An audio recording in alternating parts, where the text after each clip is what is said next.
Get your ears wrapped around the Golden State Media Concepts Basketball Podcast. All the scoop you need to know from college basketball to the NBA and even March Madness. News of your rising stars. Topics on and off the hardwood. This is the Golden State Media Concepts Basketball Podcast.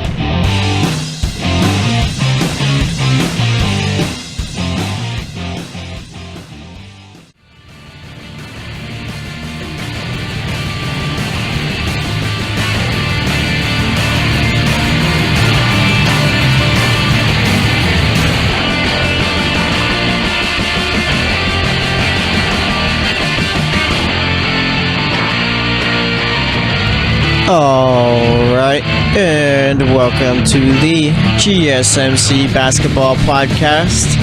This episode is brought to you by the GSMC Podcast Network, and as always, I am your host, Jesse Tapia. Alright, we concluded Game 1 yesterday. You read the title, you know what it's about. I mean, what was J.R. Smith doing, honestly? We're going to talk about that in the first segment, talk about the game itself. Okay, I'm going to give a little update on the whole Bryan Colangelo thing. Looks like he probably will end up getting fired, so I'll just give my thoughts on all that and see really where Philly goes from here. Kind of just do like a whole Philly 76ers overview type of segment, all right? So we'll do that for the second segment. Third segment, we'll talk about the series going forward. Talking about the NBA Finals. What does Cleveland have to do in order to win Game 2, and how does this outlook of the series look now for them? That they lost Game 1, and then for the fourth segment, we'll be talking about, whatever else crosses my mind as far as the game of basketball goes. If there's any other news that we need to bring out, or maybe we'll just have a little bit of fun with that segment. Who knows? But nonetheless, that's how the show's going to go. All right. So let's get into it right here. So like I said, Game 1 between Cleveland and Golden State. And I figured that if Cleveland were to win a game in Oracle, it would be this one. Okay, I feel like this, I'm not going to say it was a must-win or anything like that, but if they were going to make it a close series, also, this is the game that they needed to win. Okay, obviously, they could take Game 2, but we'll talk about why I think that's going to be difficult. But nonetheless, they came close in this one, okay? They were playing well throughout, and it's just a couple of boneheaded mistakes is what killed them. So they ended up losing in overtime to the Warriors, 124-114. For the Cavs, you had LeBron, who played 48 minutes, had 51 points, a block and a steal, had 8 assists, 8 rebounds, shot 19 of 32 from the field, 3 of 7 from the three-point line. Kevin Love had 21 points, 13 rebounds, shot 9 of 20, 1 of 8 from the three-point line. Tristan Thompson played 20 minutes in this one, had 2 points, 5 rebounds, had 1 block, didn't necessarily play too well in this one. He shot 1 of 4. George Hill played 31 minutes. He shot 2 of 6 from the field, 2 of 4 from the three-point line, had 7 points in this one, went to the free throw line once, had 2 shots, and missed the one that could have gave him the lead at the end of the towards the end of the fourth quarter. J.R. Smith played 39 minutes in this one. He had 10 points, 2 assists, 6 rebounds, shot 3 of 10 from the field, 2 of 6 from the three-point line. And then off the bench, you had Larry Nance, who had 9 points, 11 rebounds, shot 4 of 6 from the field there. And Larry Nance in this one played really well. All right. I've been giving him a hard time so far this postseason because I don't think he's really produced too much for this Cavs team. But nonetheless, Game 1, he did play great for the Cavs. And then you had Jeff Green, who played 36 minutes. He had 7 points, 5 assists, shot 3 of 9, 1 of 6 from the three-point line off the bench. And then Jordan Clarkson, who I think was probably the worst player on the floor yesterday, including both players from both sides. He was really bad. He played 17 minutes, had 4 points, 3 rebounds, shot 2 of 9 there, 0 of 3 from the three-point line. And then you had Kyle Korver, who played 16 minutes. He had 3 points, 1 assist, 2 rebounds, shot 1 of 3 there. All of those came from the three-point line. All right, Cavs finished the game shooting 44% from the field, 27% from 3, went 10 of 37 from the three-point line, 16 of 22 from the free throw line. For the Warriors, you had Draymond Green with 13 points, 2 blocks, 5 steals, 9 assists, 11 rebounds. He shot 5 of 9, 2 of 5 from the three-point line. Kevin Durant had 26 points, 3 blocks, 1 steal, 6 assists, 9 rebounds. He shot 8 of 22, 1 of 7 from the three-point line. Then you had Kevin Looney with 8 points. 8 points, 4 rebounds, shot 4 of 5. Steph Curry played 46 minutes in this one, had 29 points, 9 assists, 6 rebounds, shot 11 of 23, 5 of 11 from the three-point line. Then you had Klay Thompson, who got a bit of an injury scare earlier on in the game. J.R. Smith looked like he was going for the steal, but ended up slipping on a spot in the court and fell down, rolled into Klay's legs, and it seemed like he was pretty hurt. They went to the locker room. He ends up coming back and then finished the game with 24 points, 3 rebounds, shot 8 of 16, 5 of 10 from the three-point line. And then off of the bench, you had Jordan Bell, who played 13 minutes. He had 4 points, 2 assists, 2 rebounds. JaVale McGee played 6 minutes in this one, had 4 points, 1 rebound, went 2 of 3 for the field. That one miss was a wide-open dunk that he had. Ended up just getting rim checked. All right, literally all by himself, goes up and I don't know if he didn't realize where he was or how close he was to the rim, but nonetheless, it was hilarious. Then you had Sean Livingston, who played 18 minutes. He went 4 of 4 from the field, had 10 points, 3 assists, 2 rebounds, 1 steal. And then Nick Young played 10 minutes. He had 2 points, went 1 of 4 from the field. The Warriors finished the game shooting 51% from the field, 36% from 3, and 95% from the free throw line. It's the little things that matter there, all right? But nonetheless, watching the game, Cavs started out hot along with the Warriors. Both teams were playing well. All right, it was more so in the first few minutes, Steph Curry versus LeBron. KD couldn't really get going in the first half, I feel. All right. But nonetheless, like I said, Cavs were playing well. They were holding the Warriors on their runs and all that. And it's just a point where after the first quarter, Cavs down 30-29. And the Cavs were looking good. You figure that, you know what? After the first quarter, I feel like everyone came down to it saying, you know what, this Cavs team isn't going to bow down to the Warriors or anything like that. And they're going to have a chance at winning this one. And sure enough, they did. Okay? And as far as like the second quarter goes, it was still close. Cavs eventually got up to a lead of double digits. Of course, the Warriors do that thing where they start to try and they go on a run.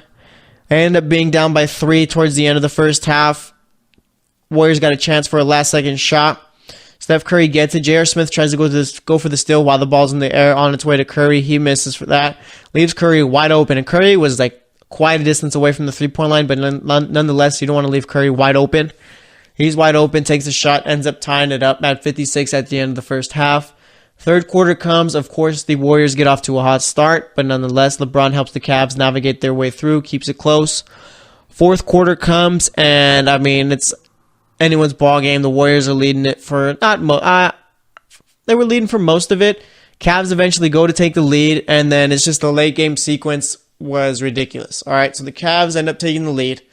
Steph Curry, I think they take the lead on a LeBron and one, which made it was like 91-90, I believe, or something like that. All right, Steph Curry gets the ball, drives in, makes his layup, ends up getting fouled also, makes that free throw, so they're up 1 there. All right. And then you got George Hill, who gets fouled with the Cavs' last possession of the fourth quarter. Okay, by Klay Thompson again. They're down by 1. He makes the first free throw, and that puts him tied. Second free throw, if he made that, that'd give him the lead with about 4 and some change left in the game. All right, he misses. J.R. Smith gets the offensive rebound. And he had enough open space to put it up and probably make it. He doesn't. I don't know what was going through his mind here, but he ends up grabbing the rebound. Instead of putting it up, dribbles it out to the three-point line, wasting time, and gives it off to George Hill, I believe it was. And George Hill didn't even have enough time to get a shot off before the buzzer went off. All right. That was one of the biggest bonehead mistakes I've ever seen watching a game. All right, and this isn't the first time that J.R. Smith has done something like this. This happened to him when he was with the Knicks also. Just wasn't aware of the game itself, the score and all that. And it's just these late game situations. I understand it's a mistake and all that, but you got to be aware of what's going on around you, okay? Especially when LeBron's out here probably playing one of his best playoff games ever. And he's got to lose because of the fact that you didn't know what was going on. And as far as JR not knowing what's going on, I mean, after the game, he says that he knew they were tied and he was just trying to dribble it out in order to get a shot. Just put it up when you get the rebound. Okay? He should have just did that. And I don't think he realized that they were tied until basically LeBron told him to shoot the ball. All right? And I mean, after the game, you got Draymond Green saying that, I forgot, what did Draymond Green say exactly? Said something about that J.R. Smith probably should have known what was going on and all that. But nonetheless, I mean, it worked out in their favor. Steve Kerr said that he was shocked but happy because they got lucky. Ty Lue said that J.R. Smith thought they were up. And then, like I said, J.R. Smith said if he thought that they were winning, he would have just dribbled it out and waited for the foul. But it just makes no sense for him to dribble it out, hold on to the ball, and just look confused. And even then, so with him dribbling it out, he had LeBron at the top of the three-point line, wide open. Could have passed it to him, and LeBron would have had a chance at hitting the game winner. But nonetheless, J.R. Smith just took way too long. All right? And that's just one thing that hurts. Because, I mean, going into overtime, there can't be one person who thought the Cavs were going to win that game. There's no way you come back from that in the same game. All right? And the Cavs pretty much did everything they could in order to win this game. But it's just the point of the mistakes cost them. All right? And even then, so, I mean, LeBron put up 51 points. Kevin Love put up 21 and 13. I think J.R. Smith was the only one who hit double digits after that, and he only had 10 points, and he shot 3 of 10. All right. Is that what it's going to take to beat the Warriors in this series? It might be. All right. And I don't think that's really sustainable for the Cavs, but nonetheless, I'm not going to get into the rest of the series because we're going to talk about that later on in the show. So we're actually going to wrap it up here. Next up, we're going to get into that Bryan Colangelo story a little bit more. We had Adrian Wojnarowski of ESPN talking about how they're probably going to go into the weekend talking about his job, and I guess his little defense is that he didn't know about his wife owning the accounts or whatnot. So, like I said, we'll give a little overview of it again, just talk about it all. So stay tuned, and I'll be right back. Are you looking for the very best NFL and college football podcast? Then check out the GSMC Football Podcast. Get the latest football news both on and off the field. From the NFL Draft to trades to the rumor mill to the NFL Combines. They got you covered. That's GSMCpodcast.com/football-podcast. Get updates on college rivalries, game day insights, and much, much more. It's football talk the way you want it. This show eats, sleeps, and breathes football. Don't forget to like them on Facebook and follow them on Twitter. Visit GSMCpodcast.com for more info.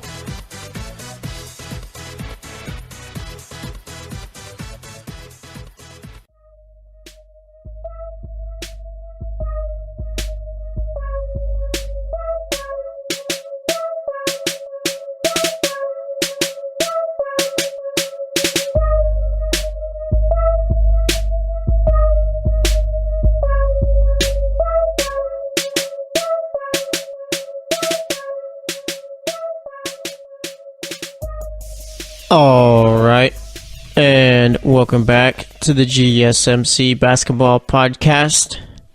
Spent that first segment recapping Game 1 between the Warriors and Cavs. And, I mean, like I said, J.R. Smith made a mistake. I'm not going to go out and say that's what cost them the game, because if George Hill hits that free throw, then we're not even talking about this.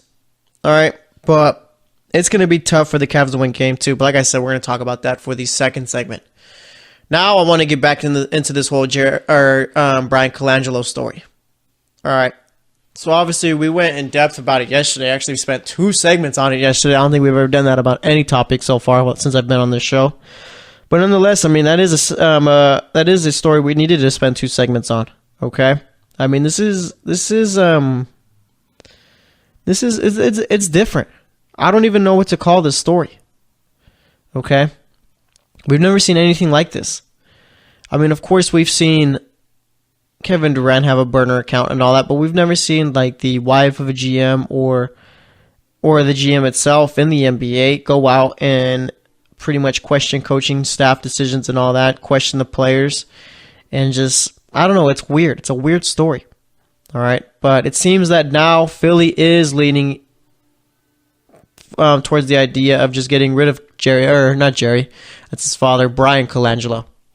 All right. And I think that that's the move you got to make. Okay. This whole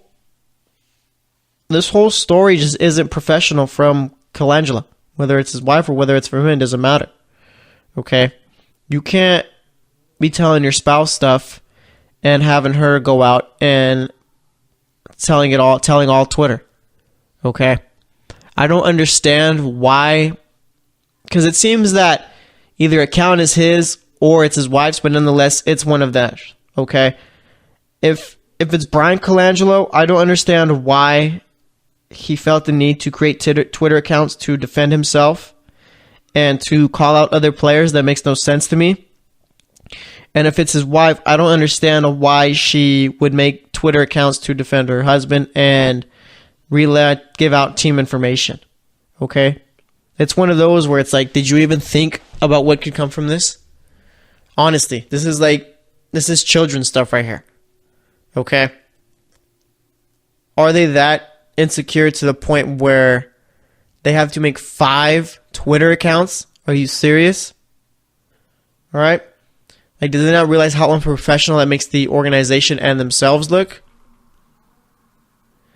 And Philly, as much as they try not to be a laughing stock, they did well this season, but now it's just like it blew up back in their face. All right? And it seems that Colangelo is just really trying to place the blame on his wife, saying he didn't know and all that, but that's not good enough. He's still giving out team-sensitive information. Okay? And I'm sure that the other people in the front office go and will tell stuff to whoever they live with. But there's a point where they didn't get caught. Okay? And also, they don't have burner Twitter accounts. So, I mean, now it's just a matter of... It seems like a decision's probably going to come either on Sunday or Monday. It'll probably come on Monday, because we got game 2 of the NBA Finals on Sunday, and you don't really want to take away from that. All right, but if you are Philly, you actually might just think about dropping the decision on Sunday, putting it out there, because maybe the NBA Finals will take away from it. All right, but it is an all-time embarrassing moment for the franchise, I think, right? It's got to be. I mean, we've never seen anything like this. And this doesn't look good, too, to your future free agents that you're trying to attract. But, I mean, I guess now we just got to wait and see what ends up happening. But if I'm Philly and they do end up getting rid of Bryan Colangelo, you figure that David Griffin's got to be the next guy up, right? The former Cavs GM. You bring him in. That allows you to have a chance at getting LeBron James. And even then, so I'd say that David Griffin is a solid GM. Seems like a guy who knows what he's doing. All right. Or maybe even go look at Sam Hinkie, possibly. Sam Hinkie, as bad as it looked at the time, did know what he was doing, and it did work out. Okay. I think the NBA did basically run him out of town and kind of blackballed him from getting a job. Because, I mean, if you're a NBA team owner or president or whoever does the job of hiring the GM, why wouldn't you look over at Hinkie and see what he's doing right now? Okay, obviously you saw what happened in Philly worked. I mean, they finished as a 3 seed this year. And I understand Colangelo was the GM this year, but a lot of those players are Hinkie's. All right, I think Covington is his, Saric is his, Simmons and Embiid also, I think. All right. Fultz was Colangelo's pick. Colangelo decided to trade the number 3 pick for the number 1 pick and also give up the Kings pick to Boston. All right, let's not forget that 3rd pick turned it into Jason Tatum. So Colangelo really hasn't made himself a warm welcome with this Philly team, with his Philly fans either. All right. And, I mean, now it's just more so going forward for Philly.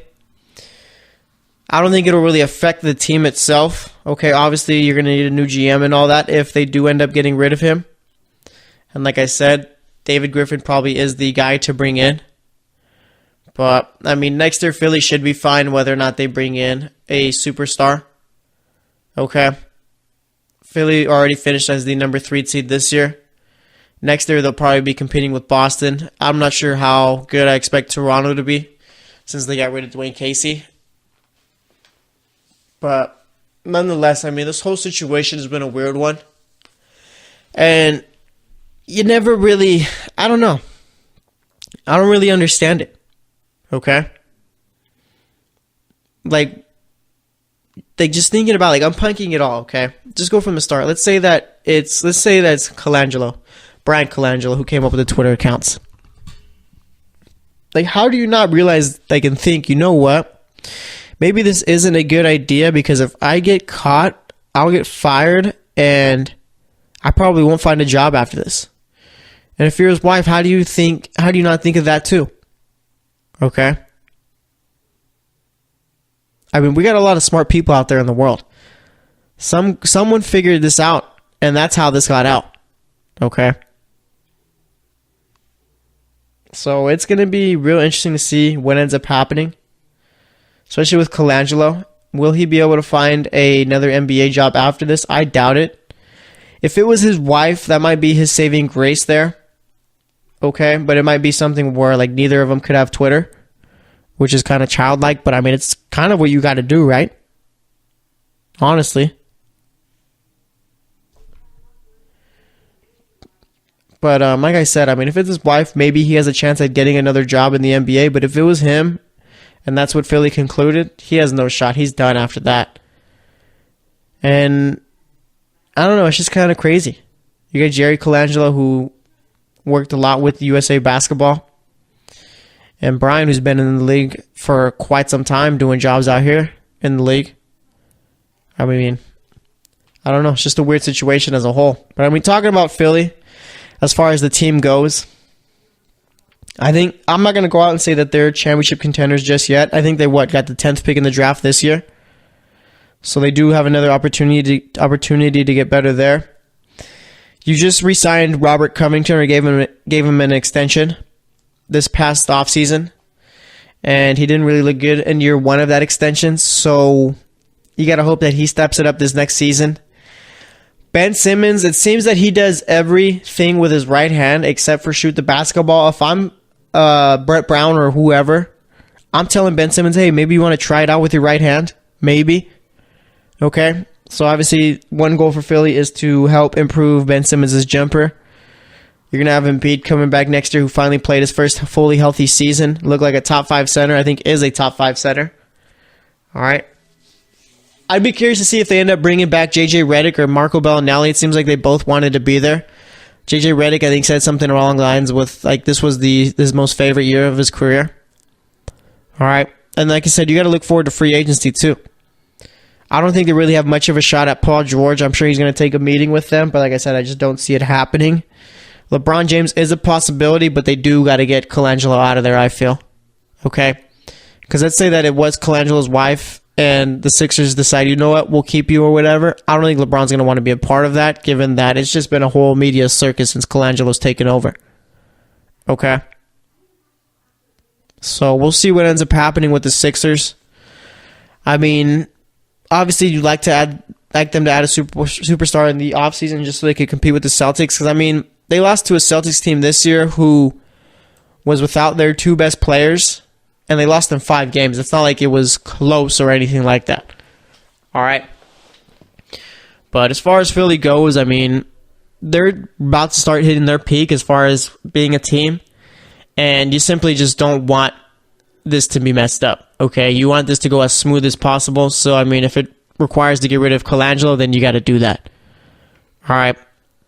And I mean, imagine how Joel Embiid feels knowing that it either was definitely Colangelo or his wife that was basically taking shots at him on Twitter. I mean, like I said, this is our all-time story right here. All right. And I'm curious to see what Adam Silver, like, what he thinks of it, if anything comes from him about it. Okay. Obviously, you don't like the story coming out before the finals start. But nonetheless, I'm curious to see, like, if there's any, like, social media limitations or anything like that that comes from it, from the league. Okay. And he says like he's waiting to see all the facts come out, so maybe he is thinking about something like that. So we'll see what ends up happening, but nonetheless, we're going to wrap it up here. Next up, we're going to be talking about the rest of the NBA Finals series. Going to give my thoughts on, obviously, we talked about Game 1, but talk a little bit more about it and talk about what it means for Game 2 and all that. So stay tuned, and I will be right back. Check out the show that's built on the MMA. From the UFC to Extreme Cage Fighting, they got the fights covered. Check out the GSMC MMA podcast. Get the latest news on past or upcoming fights. Join us as we talk to and about some of the biggest names in the MMA, past, present, and future. When it's the fight game, there's just one show to check out. GSMCpodcast.com/MMA-podcast. Don't forget to like them on Facebook and follow them on Twitter. Visit GSMCpodcast.com for more info.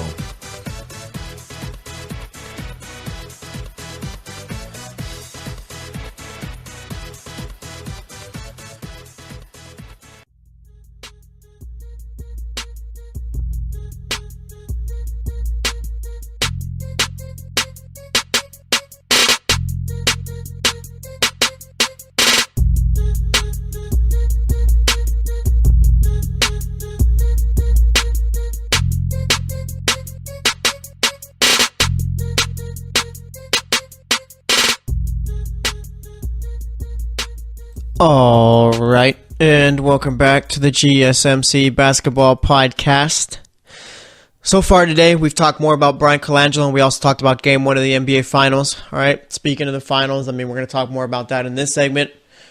And, just watching that game, Cleveland pretty much did everything they needed to, okay? You weathered the storm in the third quarter, kept it close. LeBron James was dominant with the ball.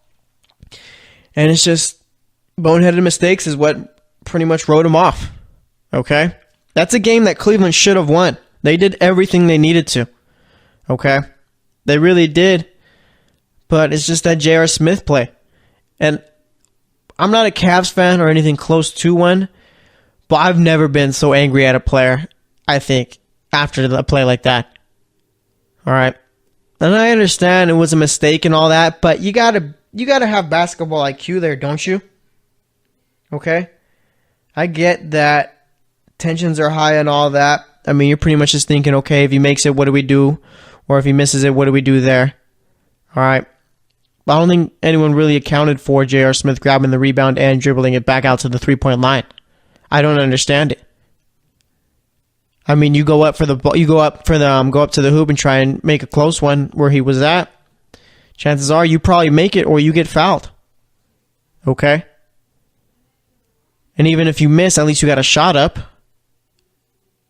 But I don't know. It makes no sense to me. JR doesn't really seem to have his, the story doesn't really add up as far as him thinking, that we were tied. He had to have thought that they were up one. All right. There's no way that you grab the rebound as close to the hoop as he was. Don't put it up and dribble it out and don't pass it until the very last second. Okay. And you got to feel for LeBron, too, because you see him, and he's pretty much got his hands out. Like, what were you thinking? What are you doing? All right? And that was a killer right there for the Cavs, that moment. So, as soon as we get to overtime, I'm like, what's even the point of watching this? Okay, overtime. We all know how it's going to end. We all know the Cavs are going to lose this game. All right? And sure enough, that's what happened. And it seemed like the consensus on around social media and as far as writers and all that in the NBA was if the Cavs were going to make it close, this was the game to do it. All right, this was the game to win. Now you got to play Golden State again at home on Sunday. And they didn't even play well Game 1 necessarily. They were good, but they didn't play as well as they should have. All right, the only plus for Cleveland, I guess, going into Game 2 is that Iguodala is going to be out. I didn't realize how much of an impact Iguodala made to this team, too. All right. I figured that with KD, Steph, Clay, and Draymond out there, they'd still be able to get the job done relatively easy, but that's just not the case at all. All right. Iguodala does have a big impact on that team. But as far as Cleveland's chances for Game 2, I think that they're still relatively high. Okay. not high, but they got a chance. They're 12.5-point underdogs in this one. I think they were 13 in game 1. But it's just a point of, can LeBron put up another performance like that? Okay. I'm thinking maybe it's possible, but I mean, imagine having to do that over an entire postseason. Just be far and away the best player on the court. That's got to take a lot out of a player as far as fatigue and all that. Okay. These other guys got to step up. You saw it last series where at home or on the road, the Cavs role players didn't really play well. At home, they played like they were the best supporting cast in the league. They need to do that on the road. Okay?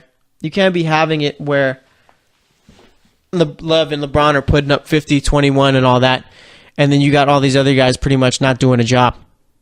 Okay? Like, it can't be that way. It's got to be a full team effort here. And I'm looking at it right now.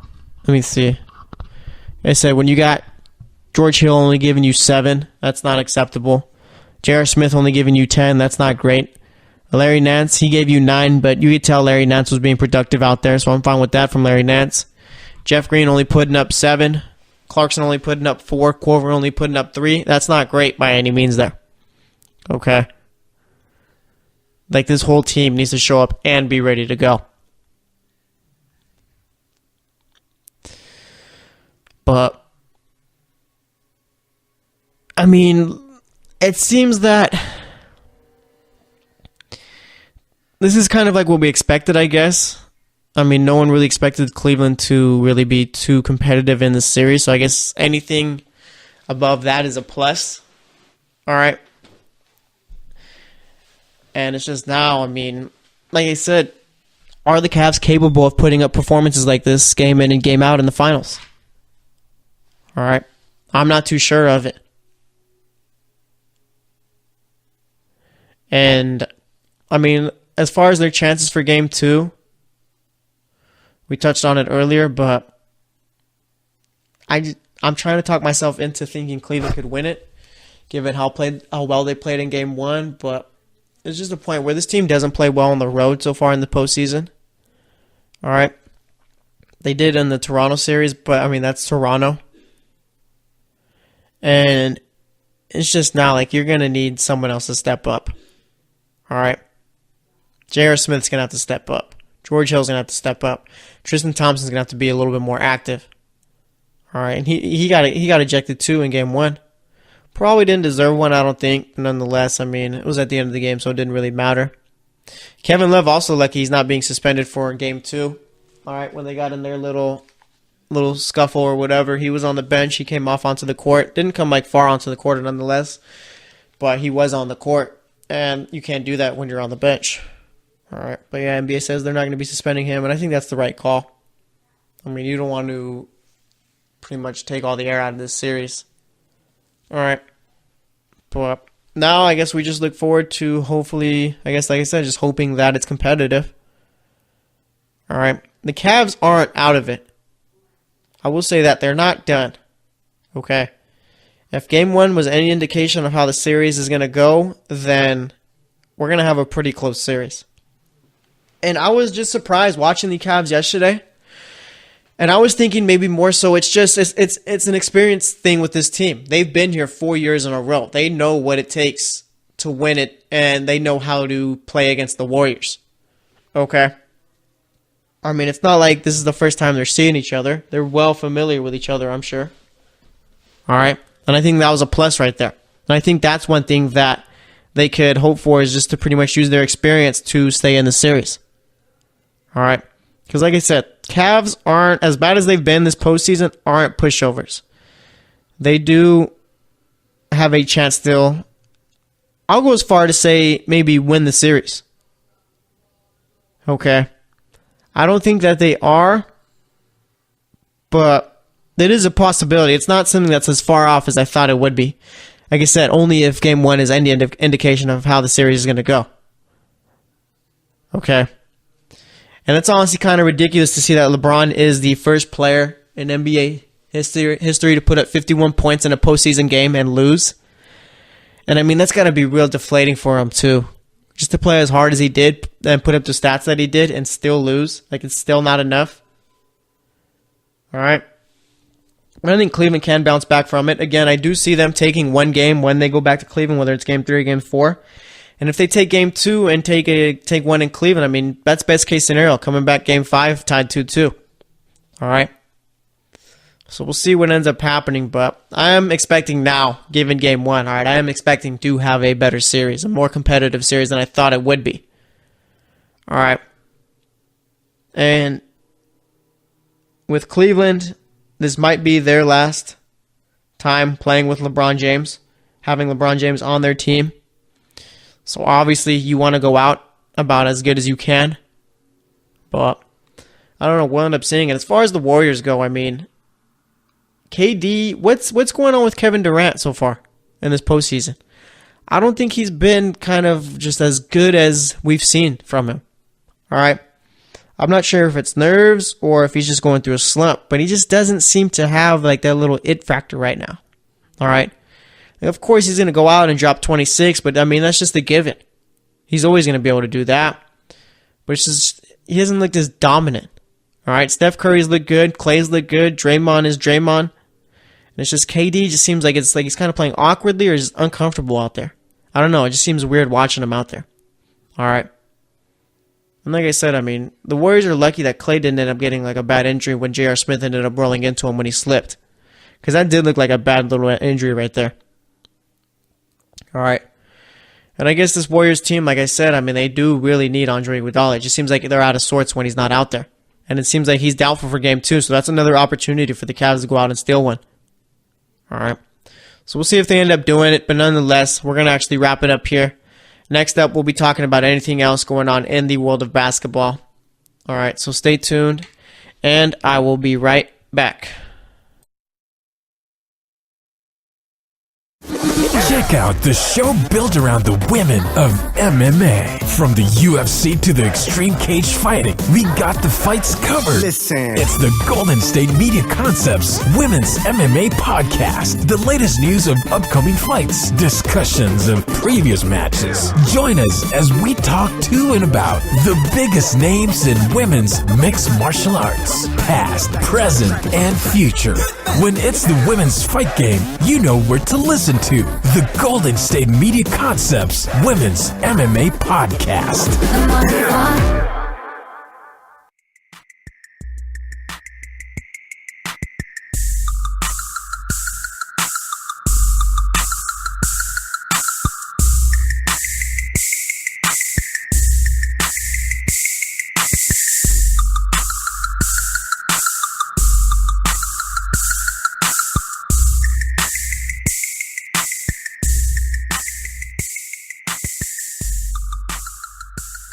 All right, and welcome back to the GSMC Basketball Podcast. So far today, we've talked Bryan Colangelo, we've talked Game 1 of the NBA Finals, and we also talked about the series going forward. All right, now we're going to be talking about anything else going on in the world of basketball, anything that crosses my mind, so let's get into it. All right, I saw that Adam Silver, he was asked about whether or not they'd be changing the Rookie of the Year rules and all that, meaning what really constitutes you as being a rookie. And obviously this conversation is picked up because of the fact that Ben Simmons, who was drafted last year, not this year, was eligible as a rookie and is most likely going to become the Rookie of the Year. Some people necessarily don't like that because they'll point out he had an opportunity to be around NBA coaches, be around the team, travel with the team and all that, and that's an unfair advantage.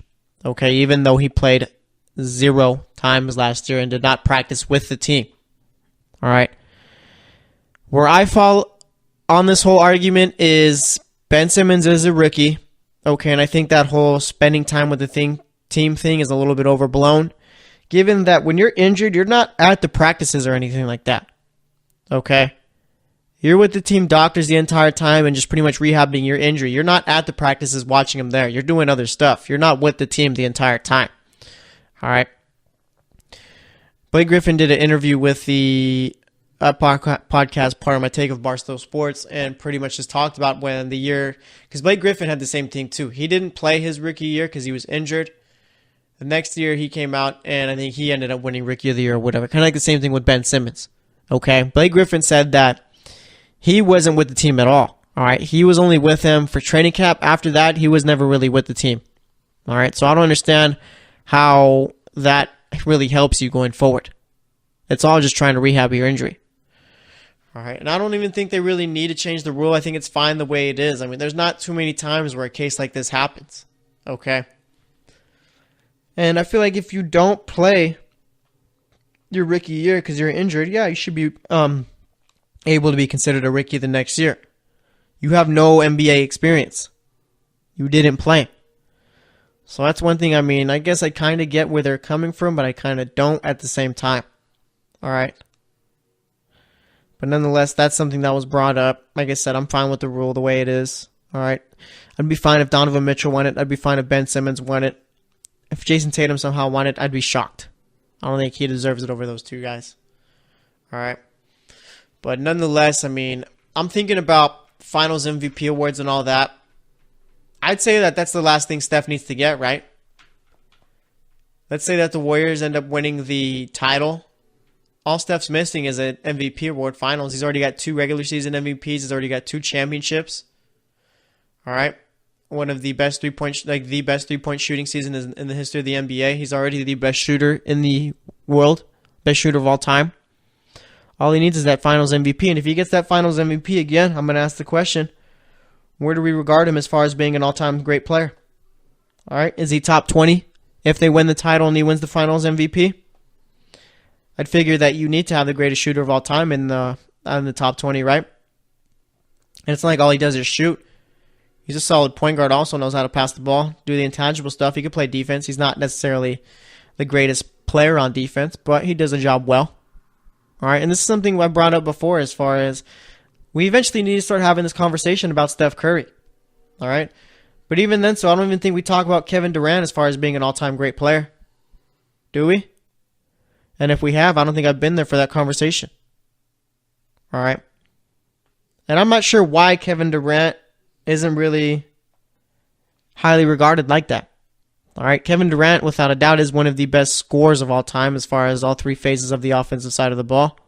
Driving in, mid-range, and three-point shot. He's got a title. He's got an MVP. Okay. Did Kevin Durant win the finals MVP last year?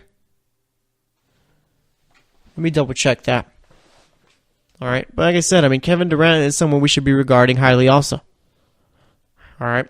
I mean, where would you have Kevin Durant as far as the all-time small forwards? You putting him ahead of Scottie Pippen?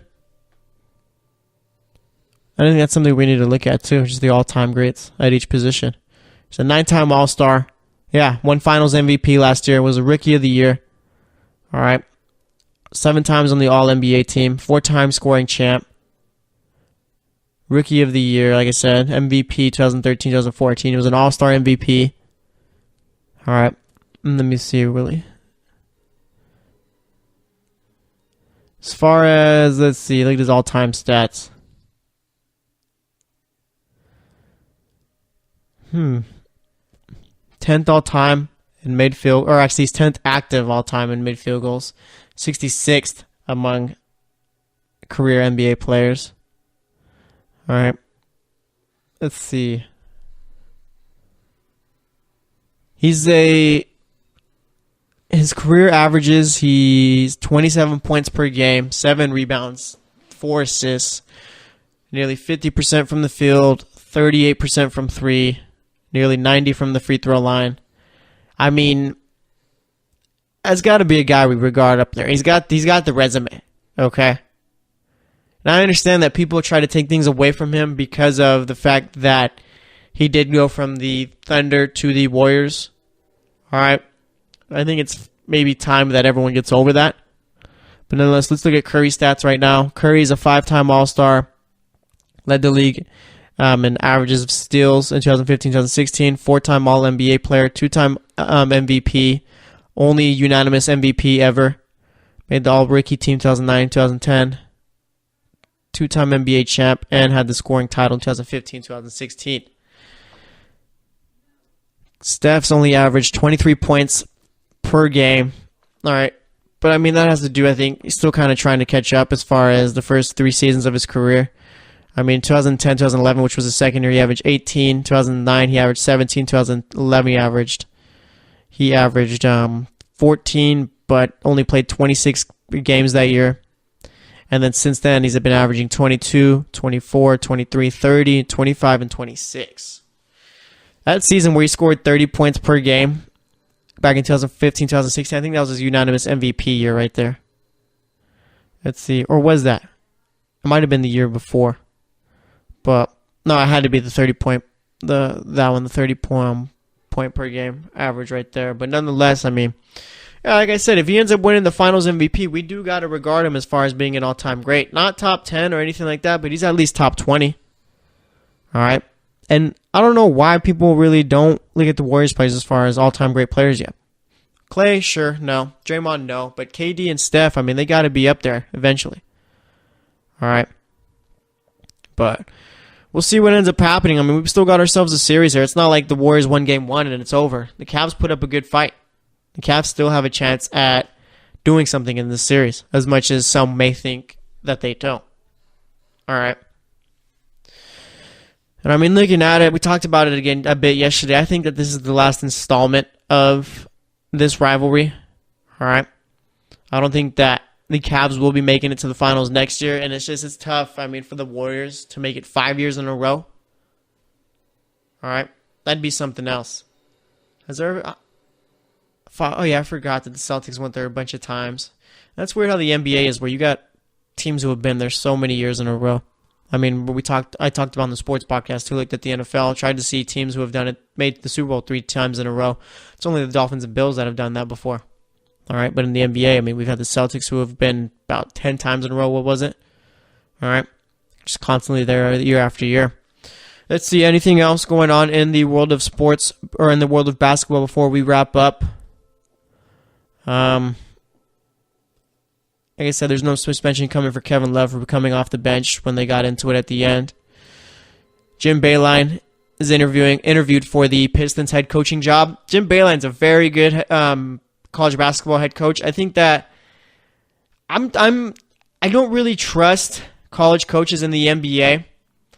Not too many of them always work out. Brad Stevens is one that really has, but I mean, Jim Boeheim could be a decent head coach for the Detroit Pistons. I think he's a great coach over in Michigan. Like I said, if he were to head over to Detroit and coach the Pistons, I think that would work out too. And that's just what the Pistons need. They need a solid coach. All right? And eventually, I think that'll help the team moving forward as far as bringing in players and all that. Let's see. Jimmer Fredette, I think he's trying to make an NBA return. All right, let's see. What's the news on him? He is going to be playing in the basketball tournament. I think this is the one where you win $1 million or $2 million if you win the final. It takes place on ESPN. Been doing well in China. I mean, he's been one of the best players in China, but it's just a point of, is he going to be able to work out in the NBA? Who knows? All right. Jimmy Fredette, his game is they just never translated it over. So we'll see what ends up happening with him. But like I said, I mean, we got game 2, Cleveland Golden State on Sunday. I'm going to say Cleveland takes that one. I'm going to believe in Cleveland. I'm going to say they take that one. So we're actually going to wrap it up here. Thanks for listening to the GSMC Basketball Podcast. Like I said, today we talked Cavs-Warriors Game 1. Talked about Bryan Colangelo a little bit more. Third segment, we talked about the final series going forward. And then this segment, we talked about a bunch of different things as far as the finals, Jimmy Fredette, and a couple of other things. So thanks for listening. As always, I am your host, Jesse Tapia. I will be back on Monday to talk to you guys, so we'll recap Game 2 there. So stay tuned for that. And like I said, I will talk to you guys later. You've been listening to the Golden State Media Concepts Basketball Podcast, part of the Golden State Media Concepts Podcast Network. You can find this show and others like it at www.gsmcpodcast.com. Download our podcast on iTunes, Stitcher, SoundCloud, and Google Play. Just type in GSMC to find all the shows from the Golden State Media Concepts Podcast Network, from movies to music, from sports to entertainment, and even weird news. You can also follow us on Twitter and on Facebook. Thank you, and we hope you have enjoyed today's program.